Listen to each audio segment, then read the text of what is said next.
चली चली चले चले चले चले चले कहानी, चले कहानी। रेडियो सिटी पर आप सुन रहे हैं चली कहानी। आज की कहानी है मुंशी प्रेमचंद की लिखी वो आखिरी कहानी जो मुंशी प्रेमचंद की कहानियों से सबसे अलग है। इस कहानी में ना तो आशावाद है ना यथार्थवाद। ये कहानी उस वक्त में हो रहे बदलावों के ऊपर लिखी कहानी थी जब लोगों ने इंसानियत की उन मूलभूत भावनाओं को छोड़ दिया था और वो कठोर दिल वाले हो गए थे। ऐसा माना जाता है कि यह कहानी मुंशी प्रेमचंद ने उन्हीं भावनाओं के साथ लिखी जो उन्होंने समाज में उस वक्त देखी थी। इसके बाद मुंशी प्रेमचंद और नहीं लिख पाए, वो दुनिया से रुखसत हो गए।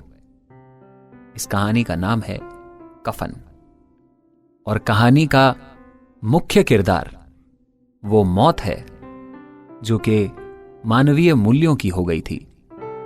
जब इस कहानी को लिखना शुरू किया मुंशी प्रेमचंद ने, क्या हुआ कहानी में, आइए सुने। झोपड़े के दरवाजे पर बाप और बेटे दोनों एक बुझे हुए अलाव के सामने चुपचाप बैठे हुए थे। अंदर बेटे की जवान बीवी बुधिया प्रसव वेदना में पछाड़ खा रही थी। बच्चा होने वाला था उसे। रह रहकर उसके मुंह से ऐसी दिल को हिला देने वाली चीखें निकलती कि दोनों कलेजा थाम लेते। सर्दी की रात थी, प्रकृति भी सन्नाटे में डूबी थी, सारे गांव में अंधेरा था।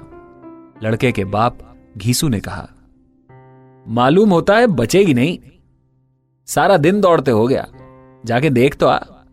माधव चिढ़कर बोला, मरना ही तो है, जल्दी क्यों नहीं मर जाती, देखकर मैं क्या करूंगा। घीसू बोला, तू बड़ा बेदर्द है बे, साल भर जिसके साथ सुख चैन से रहा उसके लिए इतनी बेवफाई। माधव ने बात पलटी और कहा, तो मुझसे उसका तड़पना और हाथ पांव पटकना नहीं देखा जाता।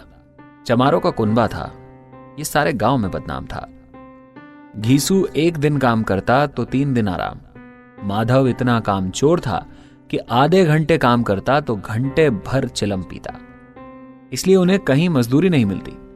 घर में मुट्ठी भर अनाज भी मौजूद हो तो उनके लिए काम करना जरूरी नहीं था। 2-4 फाके हो जाते तो घीसू पेड़ पर चढ़कर लकड़ियां तोड़ लाता और माधव बाजार में बेच देता, और जब तक वो पैसे रहते दोनों इधर उधर मारे मारे फिरते। जब फाके की नौबत आती तो फिर लकड़ियां तोड़ते या मजदूरी करते। गांव में काम की कमी नहीं थी, किसानों का गांव था जनाब। मेहनती आदमी के लिए 50 काम थे, मगर इन दोनों को उसी वक्त बुलाते थे जब 2 आदमियों से एक का काम पाकर भी संतोष कर लेने के सिवा और कोई चारा ना हो। मतलब कुल मिला के इनसे मजदूरी मजबूरी में कराई जाती थी। अगर ये दोनों साधु होते तो इन्हें संतोष और धैर्य के लिए संयम और नियम की जरूरत नहीं थी। ये तो इनकी प्रकृति थी, अलग सी जिंदगी थी इनकी। घर में मिट्टी के 2-4 बर्तनों के अलावा इनकी कोई जमीन जायदाद नहीं। फटे चीथड़ों से अपना नंगा बदन ढककर जिया करते थे। संसार की चिंताओं से मुक्त, कर्ज से लदे हुए थे। गालियां खाते, मार भी खाते, मगर कोई गम नहीं था। गरीब इतने थे कि वसूली की किसी को आशा नहीं थी, फिर भी लोग इन्हें कुछ ना कुछ कर्ज दे देते थे। मटर आलू की फसल में दूसरों के खेतों से मटर या आलू उखाड़ लाते और भून भान कर खा लेते। 10-5 गन्ने उखाड़ लाते तो रात को बैठकर चूसते रहते। घीसू ने ऊपर वाले की इसी मेहरबानी में 60 साल की उम्र काट दी थी, और माधव भी सपूत बेटे की तरह बाप के पद चिन्हों पे चल रहा था, बल्कि उसका नाम और रोशन कर रहा था। इस वक्त भी दोनों अलाव के सामने बैठे आलू भून रहे थे जो किसी के खेत से खोद कर लाए थे। घीसू की स्त्री को गुजरे बहुत दिन हो गए थे। माधव का ब्याह पिछले साल ही हुआ था। जब से ये औरत आई थी उसने इस खानदान की व्यवस्था में नींव डाली और इन दोनों बेगैरतों का पेट भरा करती थी। जब से वो आई ये दोनों और आराम तलब हो गए, बल्कि और अकड़ने लगे। कोई काम करने को बुलाता तो दुगने भाव की मजदूरी मांगते ताकि वो वहां से चला जाए। वही औरत आज प्रसव वेदना से मर रही थी और ये दोनों शायद इसी इंतजार में थे कि वो मर जाए और ये आराम से सोए। घीसू ने आलू निकालकर छीलते हुए कहा, जाकर देख तो ले कि क्या दशा है उसकी। यहां तो वैद्य ओझा भी आने को 1 रुपया मांगता है, क्या करें? तब माधव को डर था कि वो कोठरी में गया तो घीसू आलू का बड़ा हिस्सा साफ कर देगा। बोला, मुझे वहां जाते डर लगता है। घीसू बोला, अरे डर किस बात का है, मैं यहां हूं ना। तो तुम ही जाकर देख लो। मेरी औरत जब मर रही थी तो मैं 3 दिन तक उसके पास से हिला भी नहीं था। अरे वो मुझसे शर्माएगी नहीं? जिसका कभी मुंह नहीं देखा उसका ये उघड़ा हुआ बदन देखूं? उसे तन की सुध भी नहीं होगी। मुझे देख लेगी तो खुलकर हाथ पांव भी नहीं पटक पाएगी। माधव बोला, मैं तो सोचता हूं कि कोई बाल बच्चा हुआ तो क्या होगा। सौंठ, गुड़, तेल ये सब भी तो नहीं है घर में। घीसू ने कहा, अरे सब आ जाएगा, भगवान दे देता है। जो लोग अभी पैसे नहीं दे रहे ना, वो कल बुला बुला कर देंगे। मेरे 9 लड़के हुए, घर में कुछ भी नहीं था, मगर भगवान ने किसी तरह से बेड़ा पार कर ही दिया था। दोनों आलू निकाल निकाल कर जलते जलते खाने लगे। कल से कुछ नहीं खाया था दोनों ने, तो इतना सब्र कहां था कि उसे ठंडा होने दे। कई बार दोनों की जबान जल गई। छिल जाने पर आलू का बाहरी हिस्सा बहुत ज्यादा गर्म मालूम नहीं होता, लेकिन दांतों के तले पड़ते ही अंदर का हिस्सा जबान, हलक और तालू को जला देता है। उस अंगार को मुंह में ज्यादा देर तक आसानी से रख नहीं सकते। उसे ठंडा करने का आसान तरीका यही है कि वो जल्दी से पेट में पहुंच जाए। इसलिए दोनों जल्दी जल्दी उसे निगल रहे थे। हालांकि इस कोशिश में उनकी आंख से आंसू निकल रहे थे। तभी अचानक घीसू को उस वक्त ठाकुर की बारात याद आई, जिसमें 20 साल पहले वो गया था। उस दावत में उसको जो तृप्ति मिली थी वो जिंदगी में कभी भी नहीं मिली। वो वाकई याद रखने लायक बात थी। आज भी उसकी याद ताजा थी। वो बोला, उस खाने को तो मैं भूलता ही नहीं। तब से फिर उस तरह का खाना भरपेट नहीं मिला। लड़की वालों ने सबको भरपेट पूरियां खिलाई थी।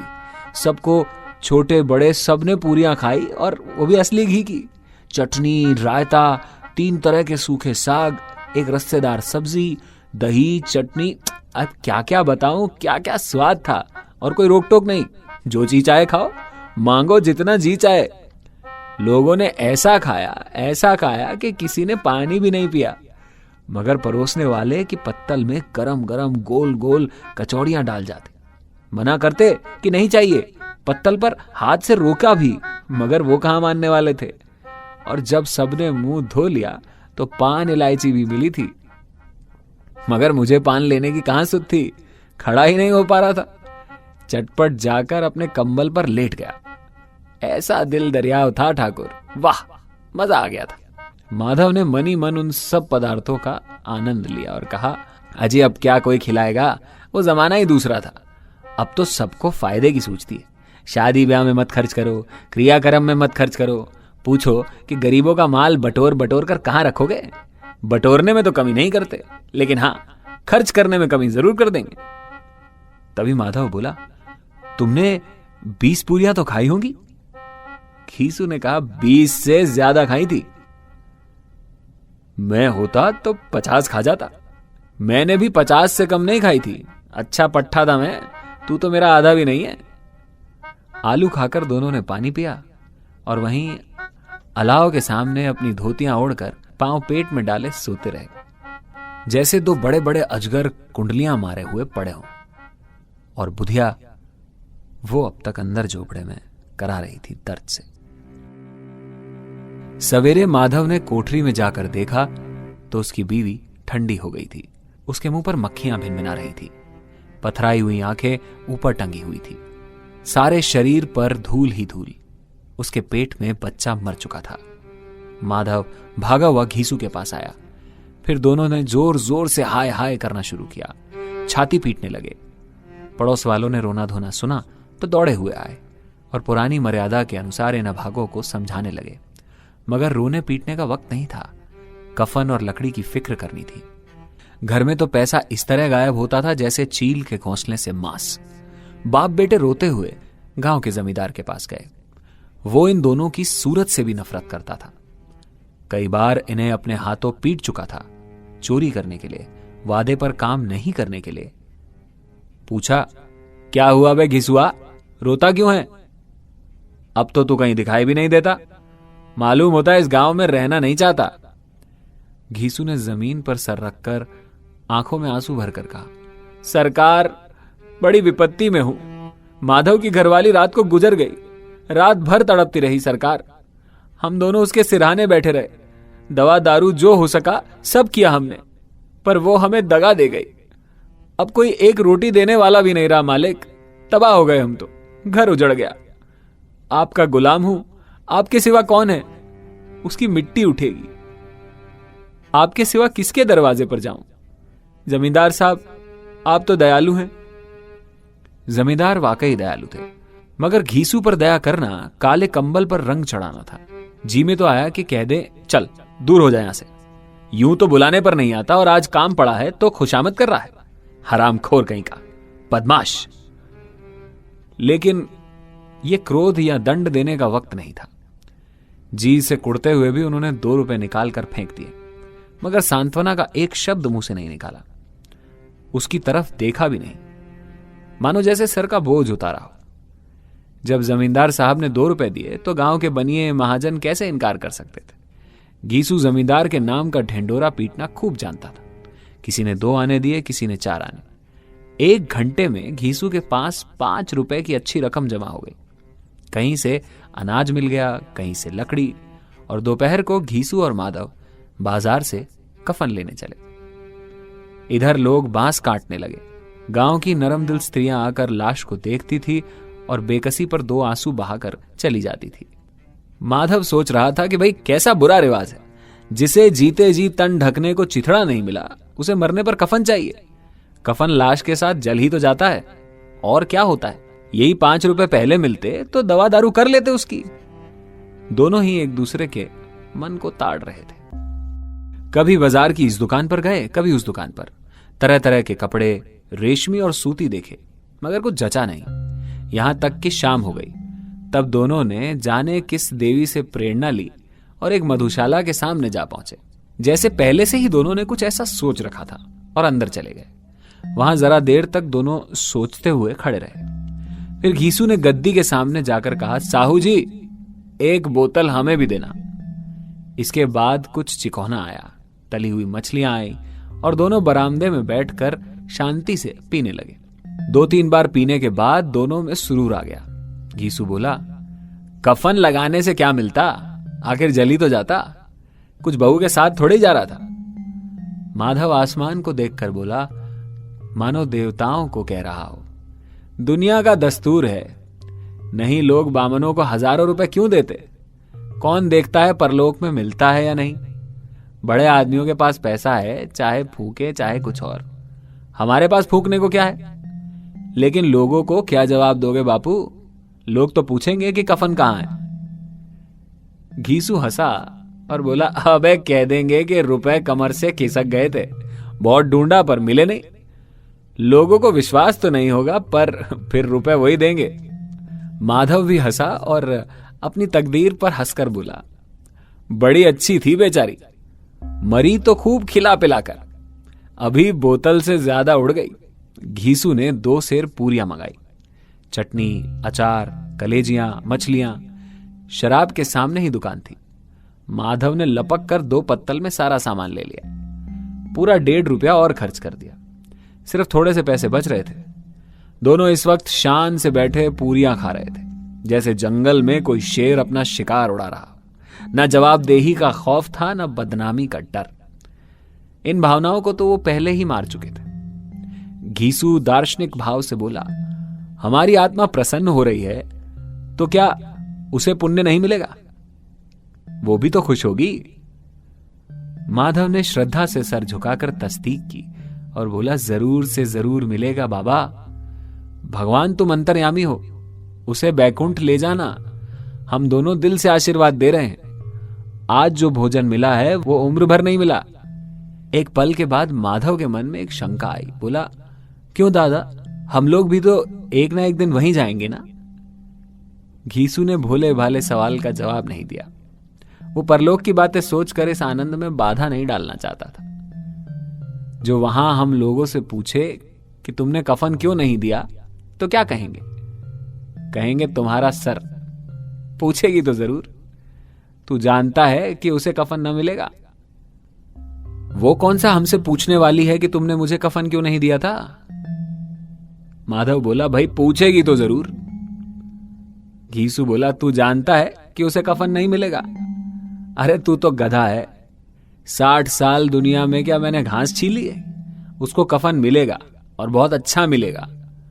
माधव को विश्वास नहीं आया। बोला, कौन देगा? रुपए तो तुमने चट कर दिए। वो तो मुझसे पूछेगी ऊपर जाने के बाद। उसकी मांग में सिंदूर मैंने डाला था। घीसू नाराज होकर बोला, मैं कहता हूं ना, उसे कफन मिलेगा तो जरूर मिलेगा। घीसू और माधव इस बात पर बहस कर रहे थे कि आखिर उसे कफन कौन देगा। घीसू बोला, तू मानता क्यों नहीं है? माधव बोला, कौन देगा बता दो ना। घीसू बोला, वही लोग देंगे जिन्होंने इस बार दिया। हां, अब की रुपए बस हमारे हाथ नहीं आएंगे। जैसे जैसे अंधेरा बढ़ता जाता, सितारों की चमक तेज होती जाती, मधुशाला की रौनक भी बढ़ती जाती। कोई गाता, कोई डींग मारता, कोई अपने संगी साथी के गले लिपटता, कोई अपने दोस्त के मुंह में कुल्लड़ लगाए देता। वहां के वातावरण में सुरूर था, हवा में नशा था। कितने तो यहां आकर एक चुल्लू में ही उल्लू हो जाते थे। शराब से ज्यादा वहां की हवा में नशा हुआ करता है। जिंदगी की बाधाएं खींच लेती है। कुछ देर के लिए सब भूल जाते हैं। वो जीते हैं या मरते हैं, या न जीते हैं न मरते हैं, किसी को फिक्र ही नहीं। और ये दोनों बाप बेटे अब भी मजे ले लेकर चुस्कियां ले रहे थे। सबकी नजरें इनकी तरफ जमी हुई थी। दोनों कितने भाग्यशाली हैं। पूरी बोतल बीच में है। भरपेट खाने के बाद माधव ने बची हुई पूरियों का पत्तल उठाया और एक भिखारी को दे दिया, जो खड़ा इनकी तरफ भूखी नजरों से देख रहा था। और देने का आनंद, गौरव, उल्लास उसने अपनी जीवन में पहली बार अनुभव किया, क्योंकि ये दोनों तो बस दुनिया से मांगते आए थे, देते कैसे? घीसू ने कहा, जा खूब खा और आशीर्वाद दे। जिसकी कमाई है वो तो मर गई, पर तेरा आशीर्वाद उसे जरूर पहुंचेगा। रोए रोए से आशीर्वाद दे। बड़ी गाड़ी कमाई के पैसे हैं। माधव ने फिर से आसमान की तरफ देखकर कहा, वो बैकुंठ जाएगी दादा, बैकुंठ की रानी बनेगी। घीसू खड़ा हो गया और जैसे उल्लास की लहरों में तैरता हुआ बोला, हां बेटा, बैकुंठ जाएगी। किसी को नहीं सताया, किसी को दबाया नहीं उसने। मरते मरते भी हमारी जिंदगी की सबसे बड़ी इच्छा पूरी कर गई। वो ना वैकुंठ में जाएगी। वो नहीं जाएगी तो क्या ये मोटे मोटे लोग जाएंगे जो गरीबों का खून चूसते हैं, दोनों हाथों से उन्हें लूटते हैं, अपने पाप को धोने के लिए गंगा में नहाते हैं और मंदिर में जल चढ़ाते हैं। श्रद्धालुओं का ये रंग तुरंत ही बदल गया। माधव बोला, मगर दादा, बेचारी ने जिंदगी में बड़ा दुख भोगा, कितना दुख झेल कर मरी। वो आंखों पर हाथ रखकर रोने लगा, चीखे मार मार कर। घीसू ने समझाया, अरे बेटा, रोता क्यों है? खुश हो, वो माया जाल से मुक्त हो गई, जंजाल से छूट गई। बड़ी भाग्यवान थी जो इतनी जल्दी मोह और माया के बंधन तोड़ गई। और दोनों खड़े होकर गाने लगे, ठगनी क्यों नयन झमकावे। फिर दोनों नाचने लगे, उछले भी, कूदे भी, गिरे भी, मटके भी, भाव भी बनाए, अभिनय भी किया और आखिर नशे में मदमस्त होकर वहीं गिर पड़े। मुंशी प्रेमचंद ने यह कहानी यहीं खत्म कर दी। आखिर क्या सोचकर? ना तो वो बुधिया के कफन तक पहुंचे और ना ही इन दोनों को इनके अंजाम तक पहुंचाया। शायद इसलिए क्योंकि उन्होंने इस कहानी को पढ़ने वालों और सुनने वालों की समझ पर इस कहानी का अंत छोड़ दिया। आपको क्या लगता है, क्या बुधिया को कफन मिला होगा? क्या घीसू और माधव वापस घर पहुंचे होंगे? क्या मुंशी प्रेमचंद ये कहना चाह रहे हैं कि हमारा समाज बस इसी तरह से एक नशे में झूम रहा है और मानवता और इंसानियत से दूर होता जा रहा है? क्या लगता है आपको? बताइएगा जरूर। अभी चलता हूं, फिर लौटूंगा एक और कहानी लेकर। सुनते रहिए रेडियो सिटी पर चली कहानी। चली चली चली चली चली चली चली कहानी, चली कहानी, चली